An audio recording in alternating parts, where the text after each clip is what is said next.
So there has been this discussion going on whether Boruto actually has the nine-tailed chakra or not, and even though I've covered this in several videos, I still have to cover this again because those videos are talking about different topics at the same time. So I thought I might make a standalone video for the people who are still asking me whether Boruto has the nine-tailed chakra or not. So this video is to answer it, and I think Boruto does not have the nine-tailed chakra, and here are my reasons why. Hey you, yes you, if you are new to this channel, subscribe and hit that notification button so you get a notification whenever I upload, nigga. And obviously don't forget to like the video. Fuck you mean.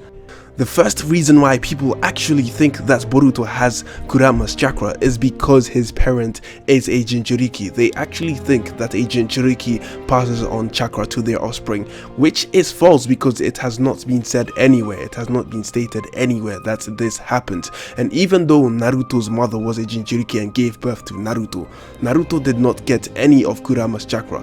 The only reason why Naruto has a big chakra reserve is because he is Uzumaki and he inherited that from his mother. The only time Naruto got Kurama's chakra is when it was sealed within him. Now and then he might access Kurama's chakra by mistake, but it was actually not by mistake. It was Kurama trying to influence Naruto into becoming angrier and angrier, so eventually he will turn into Kurama. None of these things seem to be happening to Boruto. If Boruto actually had this chakra, he would have noticed because he's a prodigy and easily notices things about himself. I mean, he already knows how to use good taijutsu, he already knows how to use his chakra, and he's able to even master the Shadow Clone Jutsu. So what makes you think that a prodigy will not notice that they have another chakra reserve? I mean, Naruto the knucklehead himself even knew that there was something off with his chakra. He knew that he had another chakra reserve. He could sense something in there. So what makes you think a prodigy cannot detect this? With that being said, we can say that Jinchurikis do not pass on any chakra to their offspring because there is no proof. So let's jump onto number 2. Number 2 is that Boruto does have Kurama's chakra because he has the whiskers, and if that is the case, that means that Himawari is also a Jinchuriki or has Kurama's chakra, which we know absolutely is not true. And let me explain the reasons why. The reason why Naruto has this whiskers is because it is part of his character design.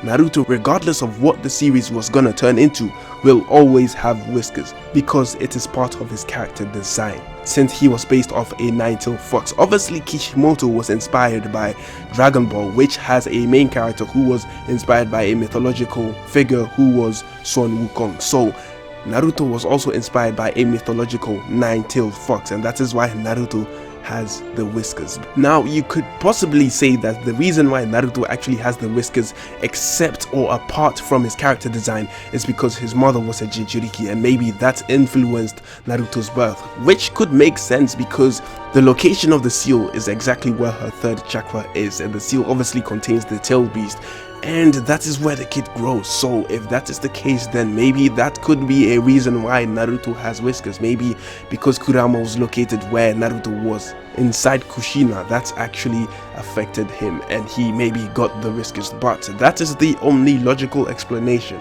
The only problem here is that Naruto is not a woman, meaning that he is not gonna get pregnant, and the seal will actually not influence Boruto in any way. If anything, it should be on his reproductive system, and we know the seal is not there, so it should not affect Boruto in any way. And this is going by the logic of the seal affecting childbirth due to it being located where the child is. Another argument is, look at Ginkaku and Kinkaku. These people already have the whiskers because they've been influenced by Kurama, but the issue here is we don't know what Ginkaku and Kinkaku looks like, or whether they even had whiskers before they got influenced by Kurama. So that is not actual proof that anyone influenced by Kurama will actually have whiskers. I mean, all the previous Jinchuriki did not have whiskers, so logically Kinkaku and Kinkaku probably had the whiskers before they even were influenced by Kurama. But then again, they were apparently related to the sixth path sage, but I don't know how that has anything to do with Kurama, since Otsutsuki's already had chakra and had no whiskers previously, so that doesn't even make sense. But what I can say is that Genkaku and Kinkaku actually got Kurama's chakra and were able to turn into other versions of Kurama. The reason behind that again is because of their character design and their backstory.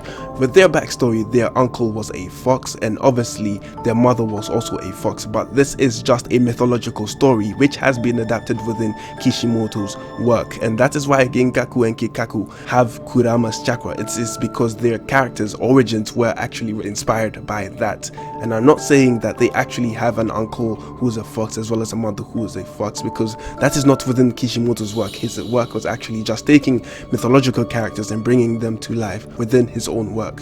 But that origin story could actually be giving us a hint that as long as your mother is a nine-tailed Jinchuriki, you will actually receive those whiskers because of the origin story of Genkaku and Kinkaku. But don't get it twisted though, that is just the influence which are the whiskers and not the chakra. With that being said, we cannot confirm whether Genkaku and Kinkaku actually had a mother who was a Jinchuriki of the nine-tailed, and that is most likely not the case because Mito Uzumaki was actually confirmed to be the first Jinchuriki of the nine-tails, excluding Hagoromo, because Hagoromo was the Jinchuriki of the 10-tails. It was all the 10-tail beasts, grouped together in one, and that is which Jinchuriki Hagoromo was. To summarize the theory of Boruto having his whiskers, according to the people's logic, if influenced by Kurama, you should have whiskers, and Kurama actually gives you 3 whiskers if you are influenced in the way Naruto was, and Boruto actually has 2, so that really does not make sense. However, what I can tell you that does make sense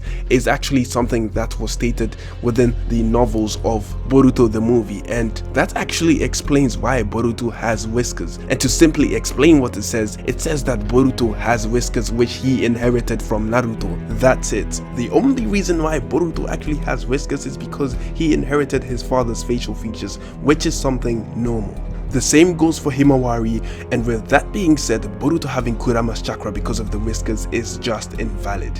So now let's talk about Boruto's chakra as well as why people think that he has Kurama's chakra and why I think he doesn't. Obviously Boruto is Uzumaki, and because he is Uzumaki, he naturally has a bigger chakra reserve than the normal human. Now, my reason why Boruto does not have Kurama's chakra is because of the amount of shadow clones he can maintain. We already know that Boruto is a prodigy, meaning he can figure out jutsus rather quickly, and he was able to do the shadow clone jutsu, which is not an easy jutsu to master. But since Boruto can already create 3 clones, that means that he has mastered the jutsu to be able to even create more than 2. And the fact that Boruto can maintain 3 shadow clones means that he has a huge chakra pool, as even Tobirama the Hokage could only maintain 2. Even though Boruto can create that many shadow clones with the amount of chakra reserve that he has, there clearly is a limit of how many shadow clones Boruto can create, as even throughout the movie he could only create 3, which is nothing in comparison to Naruto when Naruto was a kid. Now, the only thing that you can say to counter this is that Naruto actually had a huge chakra reserve, which allowed him to create a lot of shadow clones at the beginning, and people actually say that that is Kurama's chakra. Back then, Naruto actually did not know how to tap into Kurama's chakra at all, so the amount of shadow clones he created at the beginning was actually because of his own chakra, and that shows what Naruto's chakra allows him to do with the shadow clone technique. And I think maybe the reason why Boruto is only limited to 3 is because they want to make a clear distinction between Naruto and Boruto's abilities. Maybe Boruto's boost is huge but not enough in comparison to Naruto. And on top of that, it does not make sense how a person would have the Uzumaki chakra pool as well as Kurama's chakra mixing together to give you the ability to just produce 3 clones. It just doesn't make sense. I mean, look at Genkaku and Kinkaku, who were able to siphon some of Kurama's chakra, and even though the amount of chakra they got was not huge, they were still able to do some damage. I mean, they could use the ninja tools, which almost rendered Tenten unconscious after she tried to use some of it. So naturally, Boruto should be able to create a lot of shadow clones if he had Kurama's chakra, and I think that's the reason why he cannot do this is because of, first of all, the distinction between Naruto, and second of all, he really does not have the huge chakra reserve that Naruto has. If everything I've stated so far does not convince you that Boruto does not have Kurama's chakra, this is the final reason that I'm about to state, and it is a good one. So we know that Momoshiki and Kinshiki were after the tail beast, and they tried to get the highest one, which was Killer Bee. That was their first victim. So after the first victim, they tried to go on to the next one, the best one, which is Naruto Uzumaki, who had the nine-tailed chakra. Now, during the Chunin exam, Momoshiki came to attack Naruto, and obviously he got Naruto and he activated his Byakugan. When he used his Byakugan, which is really powerful, right, he actually saw the nine-tailed fox within Naruto, and if he looked at Boruto's chakra, it appeared to be clear just like anyone else's. Boruto obviously has a huge chakra reserve, but if he had some kind of tail beast activity within him, you would be able to see it, and Momoshiki should have seen it. And the same would happen if he saw Gengaku and Gengaku. If Momoshiki actually saw Gengaku and Gengaku, he would actually see some tail beast chakra within them, but nothing was seen within Boruto's chakra. And the same applies to Himawari, since people also think that she might be influenced by Kurama's chakra, which is not the case at all, and that is my reasons as to why Boruto does not have Kurama's chakra.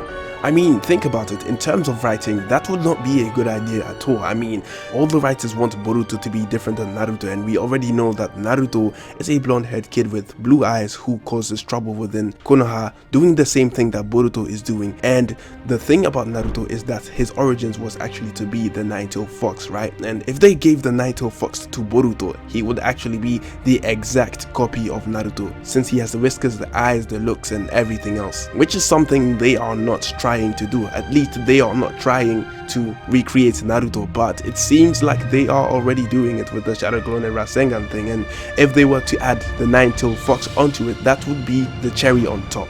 With everything being said, do you actually still think that Boruto has Kurama's chakra? And if you do, right, let me know your reasons in the comment section down below, because this is actually interesting. I really want to know what you guys think, okay? And obviously like and subscribe to this channel if you are new. I do welcome new people, and share the video if you really enjoyed it. But most importantly, subscribe if you think I deserve it, and I have some interesting videos at the end and you should check them out. With that being said, I have nothing to say. Go and enjoy my videos. Bye.